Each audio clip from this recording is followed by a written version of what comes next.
হানজালা যেই শপথ, যেই ইশতিহার গুলো এদেশের মানুষকে বলেছিল, হানজালা নির্বাচন হলে এদেশে কোনো দুর্নীতি হবে না, হানজালা নির্বাচন হলে এদেশে কোনো অন্যায় হবে না, হানজালা বেঁচে থাকতে এদেশে কোনো মাদক ব্যবসায়ী মাদক ব্যবসা করতে পারবে না। হানজালা যে ওয়াদাগুলো দিয়েছিল, হানজালার এই ওয়াদাগুলো রাখতে কাউকে জমা খরচ দেওয়ার প্রয়োজন হবে না। এজন্য হানজালা যে ইশতিহারে যে কথাগুলো বলেছে, সেই কথাগুলো জীবন দিয়ে হলো রক্ষা করার চেষ্টা করবে। এজন্য প্রিয় ভাইরা আমার এই সফরে আপনারা অনেক মেহনত করেছেন, কষ্ট করেছেন। একজন আলেম হয়ে কষ্ট করেছেন, একজন আওয়াম হয়ে কষ্ট করেছেন, একজন অটো চালক হয়ে কষ্ট করেছেন, একজন ভ্যান চালক হয়ে কষ্ট করেছেন, একজন পর্দার আড়ালে মা বোন হয়ে কষ্ট করেছেন, একজন 5 বছরের শিশু হয়ে কষ্ট করেছেন। ইনশাআল্লাহ এই কষ্ট কোনোদিন হানজালা বৃথা যেতে দিবে না।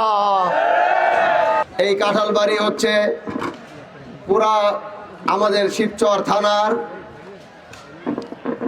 একটা ইউনিয়ন, হচ্ছে এই কাঁঠালবাড়ি, যে ইউনিয়নের প্রত্যেকটা কেন্দ্রে রিক্সা প্রতীক বিজয় হয়েছে। এজন্য প্রিয় ভাইরা আমার, এই কাঁঠালবাড়িকে হানজালা কোনোদিন ভুলবে না। এজন্য এই কাঁঠালবাড়ি আমার মনে থাকবে যে এখান থেকে আমি সর্বোচ্চ বেশি ভোট পেয়েছি। এজন্য কাঁঠালবাড়ির মানুষদেরকে আবার দিল থেকে, অন্তর থেকে, মন থেকে হাজী শরিয়াতুল্লাহর বংশের সন্তান হিসাবে সবাইকে আবার ধন্যবাদ জানাচ্ছি। জাযাকুমুল্লাহ খায়র ওয়া আহসানাল জাযা। প্রিয়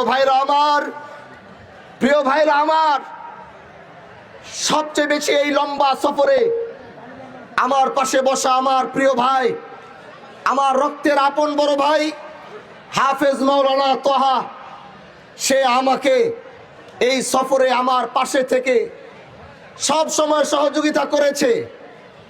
এজন্য আমি হানজালা কতদিন বাঁচবো জানি না, কতদিন এই দেশে জীবিত থাকবো জানি না।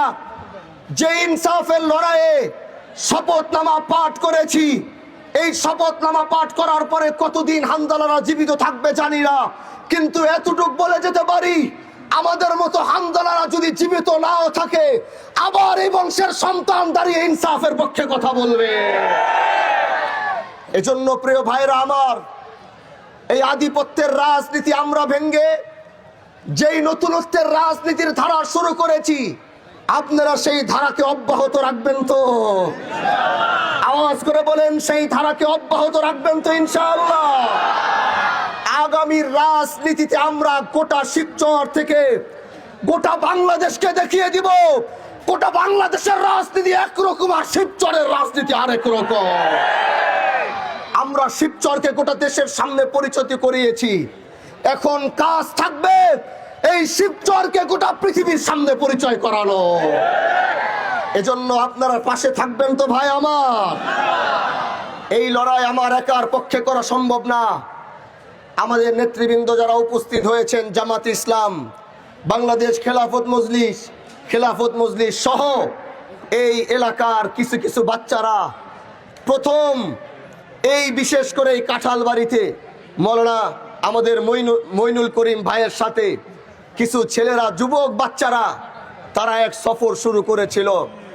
আল্লাহ যখন কাজ নেয়, কার মাধ্যমে কাজ নেয় এটা আসলে বলা যায় না।